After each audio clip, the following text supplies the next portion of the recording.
ඊළඟ දැන් නත්ති සත්තා ඕපපාතිකා කියන කතන්දරේ පිළිගත්තොත් නේද?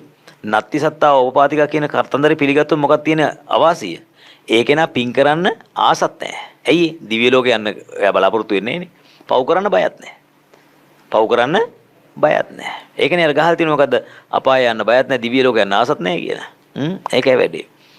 ඊළඟට මම දැකලා තියෙනවා ඇත්තටම ඔය මේ ප්‍රසිද්ධ සමහර හාමුදුරුවරු මේව කියන ප්‍රසිද්ධිය කියනවා මොකද්ද සතර පායක් කියලා එකක් ඇත්තේ නැහැ බය වෙන්න එපා ඕන වැඩක් කරන්න කියලා වගේ මට්ටමට කියනවා හරිද නත්ති ලෝකේ සමන බ්‍රාහ්මනා සමග්ගතා සම්මා පටිපන්නා යේ ඉමංච ලෝකම් පරංච ලෝකං සයං අභිඤ්ඤා සච්චිකත්වා පවේදින්ති මෙලොව පරලොව ඇති තතු ඇති හැටියට දැනගෙන දේශනා කරන බුදුවරු කියලා જાතියක් නැත්නම් සර්වඥතා ඥානෙ ස්වයම්බු ඥානෙ කියන සයං අභිඥා කියන්නේ සර්වඥතා ඥානෙ මෙලොව ඇති තතු දැනගෙන නේද මෙලොව පරලොව ඇති තතු දැනගෙන දේශනා කරන බුදුවරු කියලා જાතියක් ලෝකේ නැත්තේය කියලා පිළිගන්නව කවුද දසවස්තුක මිත්‍යා දෘෂ්ටියේ කරුණ වල එකක පිළිගන්නවා හොඳයි අපි ලියාගමු කරුණ ටික